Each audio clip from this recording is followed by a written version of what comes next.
A woman hangs suspended in a stone courtyard, arms wrenched skyward by thick ropes, her body stretched to the breaking point.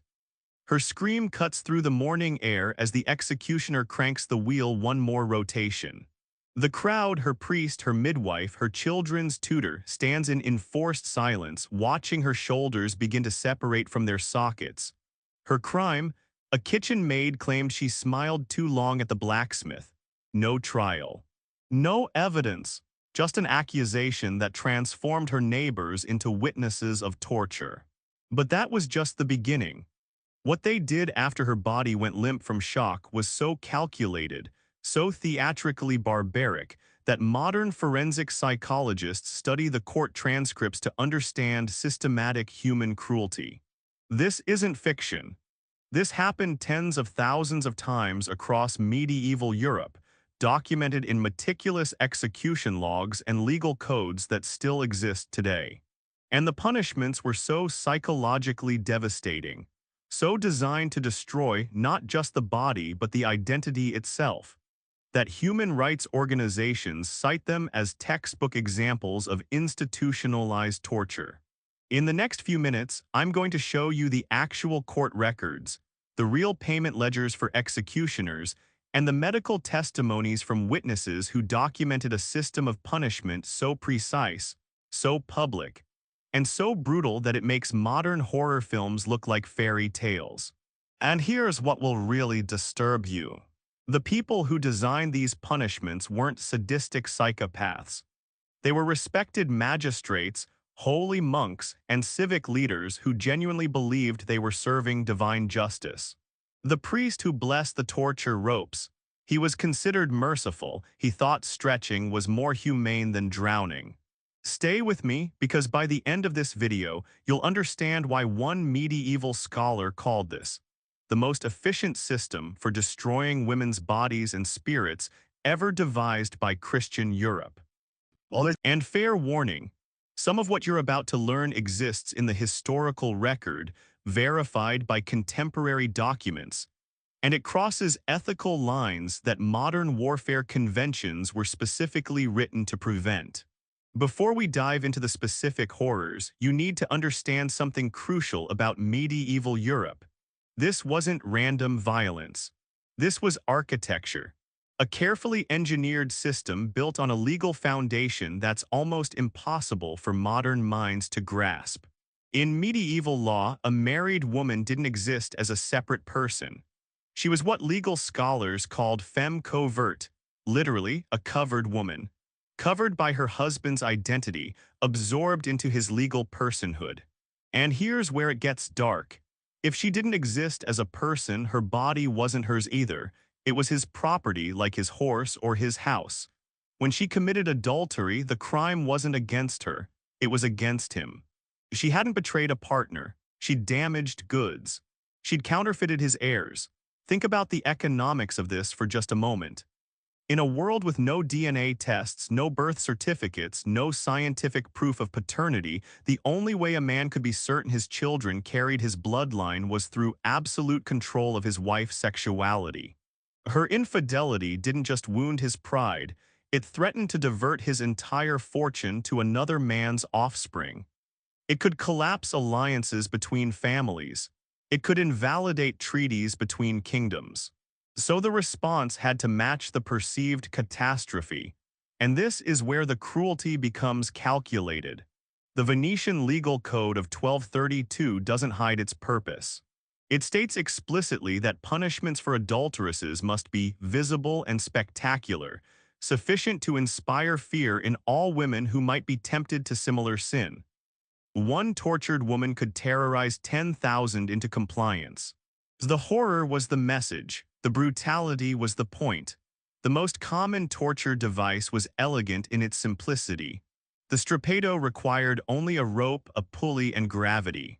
The accused woman would have her arms bound tightly behind her back, wrists lashed together. Then the rope would be threaded through a ceiling beam or over a high wooden frame, and she'd be hoisted upward by her bound arms. Her own body weight would do the rest. Shoulders don't bend that way. Within minutes, the joints would begin to separate. The pain was described by one witness as beyond screaming, a silent, total agony that shut down speech itself. But that was just the beginning. Some regions added weights to the ankles, increasing the tearing force. Others employed the drop method, hoisting the woman high, then suddenly releasing the rope before catching it again.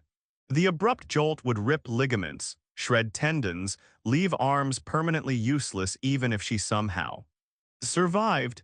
In 1287, a merchant's wife named Beatrice of Florence was accused by her husband's business rival of adultery with a traveling silk trader. She maintained her innocence. They stretched her for 6 hours. Witnesses reported that by the 3rd hour, her shoulders had visibly dislocated, her arms hanging at grotesque angles.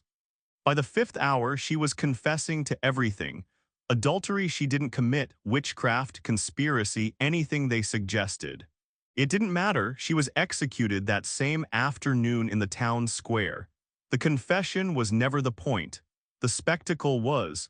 And here's what makes this psychologically devastating: attendance wasn't optional. Town records from dozens of cities show that citizens could be fined for refusing to witness these tortures. Your neighbors, your friends, the women you'd prayed beside at Mass, everyone was legally compelled to watch. Entire communities were traumatized together, which meant entire communities carried the warning in their minds like a scar. Chroniclers document cases of children who watched their mothers tortured and never recovered, spending their lives unable to speak of it, flinching at the sight of rope. But if the Strappado didn't kill you, if somehow you survived the accusation, the system had another layer of punishment designed specifically to ensure you'd never escape what you'd been accused of. They called it the penance walk, but that gentle term hides something far more calculated. Before dawn, the bailiff's men would arrive. First came the shaving. A barber would use rough shears to hack away your hair, but not cleanly. The deliberate ugliness was part of the punishment. They'd leave patches cut into the scalp, make you look diseased, monstrous. In medieval symbolism, a woman's hair was her crown, her beauty, her feminine identity. To shave it was to unmake her as a woman. Then came the stripping. In some regions, you'd be left in a thin shift. In others, particularly in England and northern France, the law required complete nudity. Then the march. Not through random streets, but past your own home, past the church where you were married, past the market where you'd bought bread yesterday, past every place that had defined your life. And at each location, the crowd would grow. Stones, rotten vegetables, mud mixed with human waste, dead animals, all of it would rain down on you. In 1312, a woman named Isabella of Bruges was 6 months pregnant when she was paraded through the city. The trauma and physical assault caused her to miscarry in the street. She bled to death before the procession route was complete. The authorities made note of it in the execution log but took no action. This was working as intended.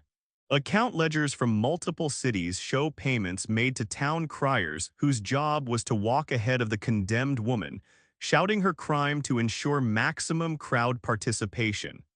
This wasn't justice. This was theater, and every woman watching was forced to imagine herself in that role. But even this wasn't the most psychologically torturous option. For women whose accusers lacked concrete proof, medieval law offered something it considered more fair. Let God decide. Trial by ordeal wasn't seen as barbarism. It was seen as the ultimate justice, direct divine intervention. The most common was trial by cold water. The theological reasoning was almost beautiful in its twisted logic. Water used in baptism to welcome the innocent into God's grace would naturally reject the guilty. So the accused would be brought to a river or blessed pool. A priest would perform an elaborate ceremony, calling on God to reveal his judgment. The woman would be bound, right thumb to left thumb to right toe, making swimming impossible. Then she'd be thrown into the water. If she floated, she was guilty, rejected by holy water, pulled out and immediately executed. If she sank, she was innocent, accepted by God's blessed element. Of course, a bound woman sinking in deep water can't swim, can't surface, can't breathe. In 1346, a London mercer's wife named Catherine was accused of adultery by her husband's brother, who stood to inherit if she were convicted and the marriage dissolved. She was subjected to trial by water in the Thames. She sank like a stone. They pulled her out after what the Chronicle describes as the time to say 3 paternosters, likely 3 to 5 minutes. She was declared innocent by God's judgment. She was also brain damaged from oxygen deprivation and died 3 days later. The record notes that her husband was ordered to bury her body in consecrated ground, as she had been proven innocent. Think about the spiritual torment of that moment. You're accused of a crime. Your fate depends on whether you float or sink. Either outcome can kill you. And you're supposed to believe God is watching, judging, and will save you if you're innocent. What kind of faith survives that test? The church eventually banned trials by Ordeal in 1215 at the Fourth Lateran Council, but not because they were cruel, not because women were drowning. The ban came because theologians decided it was improper to command God to perform miracles on demand. It was disrespectful to God. The suffering of the women was never the concern. The punishments we've discussed so far could kill you, but they could also be survived. What comes next was designed to ensure something arguably worse, that you'd live, but you'd spend every remaining day wishing you hadn't. In medieval thinking, there was a profound obsession with permanent markers. In a world where most people couldn't read, where official documents were rare, where identity was entirely visual, marking someone's body was the ultimate form of record-keeping. And for adulteresses, the marking had to be unmistakable, unforgettable, and utterly devastating. The laws are shockingly explicit. Multiple regional codes across Europe specify mutilation as the standard punishment for proven adultery. In some areas, this meant breast removal, a punishment reserved specifically for adulteresses. The procedure was performed by barber surgeons in public squares, with no anesthetic, no pain relief of any kind. The woman would be held down or tied to a post. The surgeon would use a curved blade to cut away the breast tissue, then immediately cauterize the wound with a red-hot iron to prevent her from bleeding to death on the spot. The smell of burning flesh would fill the square. Her screams would echo off stone buildings, and every woman in the crowd would be forced to imagine that pain in her own body. In 1298, a woman named Marguerite of Toulouse was convicted of adultery based on the testimony of a single neighbor who claimed to have seen a man leaving her home while her husband was away. Both breasts were removed in the public market square. She survived the initial surgery. Town health records show she died of sepsis 14 days later. Her 3 children, who had been made to witness the mutilation, were noted in church records as being unable to cease their grieving. Other regions favored facial mutilation. Noses and ears would be cut off, not just the tips, but entire structures carved back to the bone. This served a dual purpose. First, it was immediately, unmistakably recognizable. Everyone who saw a woman with a missing nose and ears knew exactly what her crime had been. There was no hiding it, no starting over in a new town, no escaping the mark. Second, it was an economic death sentence. A mutilated woman couldn't find work. No one would hire someone whose appearance testified to sexual transgression. She couldn't remarry. She couldn't beg effectively because her appearance frightened people.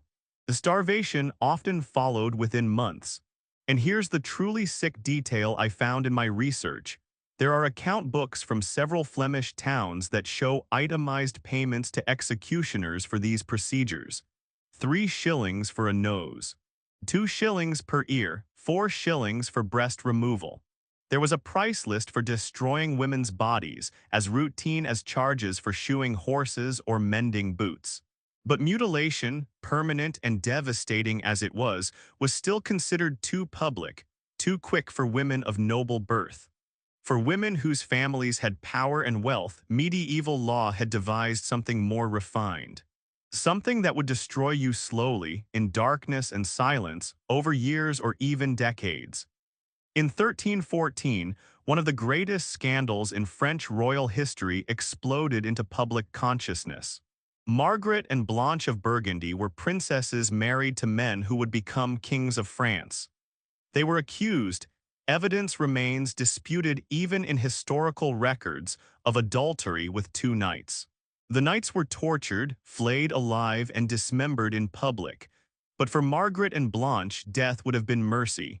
They were sentenced to perpetual imprisonment. Margaret was locked in a fortress chamber at Château-Gaillard specifically prepared for her confinement. Based on architectural records, the room measured roughly 10 feet by 10 feet. Thick stone walls. One narrow window set too high to reach and too small for a body to pass through. An iron door with a small opening at the bottom for food delivery once daily. No visitors, no letters, no news from outside, no books, no candles beyond what was necessary to see her meal. Nothing to mark time except the rhythm of food appearing and the shift of light from that single window. Margaret died in that cell after 8 years. She was 30 years old. The official record says simply natural causes.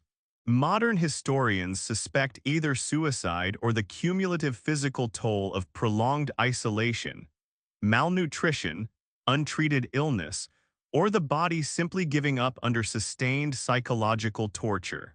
But Margaret was royal, which meant her cell at least had a bed, blankets, and adequate food. For merchant class and common women convicted of adultery, the reality could be even more brutal. There's a practice documented across France, Spain, and Italy called immurement, literally being walled up alive. A woman would be placed in a cell, sometimes barely large enough to sit in, never large enough to lie flat. Then masons would brick up the entrance, leaving only a small opening for food and waste removal. She would live out whatever days remained in that tomb, sometimes for years, sometimes for decades. In 1357, a woman in Barcelona named Maria was convicted of adultery and sentenced to immurement in a cell built into the city wall. Contemporary chronicles describe the space as being so small she couldn't fully extend her legs. She lived in that space for 9 years before dying. The record notes that her screams could be heard by passers-by for the first several months, and then silence. When they finally opened the cell to remove her body, they found she'd scratched messages into the stone with her fingernails, worn down to bloody stubs. The messages were prayers mostly, and curses. Modern research into solitary confinement has shown that isolation beyond 15 days causes measurable psychological damage. These women endured months, years, sometimes decades. And the cruelest part, this was framed as mercy. Priests would tell them they should be grateful for the time to repent, to reconcile with God before death, to purify their souls through suffering. The madness that often resulted was interpreted as either demonic possession or the final stages of spiritual purification. But here's what will make your blood boil.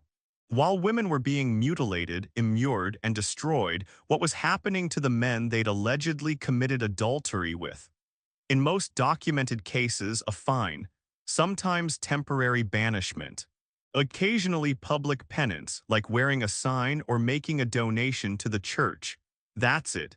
The legal asymmetry wasn't subtle, it was written directly into law. A man's adultery only counted as a crime if the woman was married to someone else. If he was unmarried, or if she was unmarried, it wasn't legally adultery for him, just minor fornication requiring confession.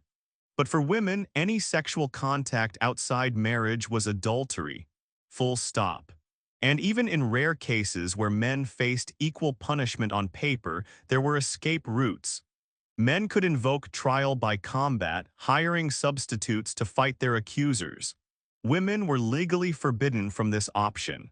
Court records show something even more galling.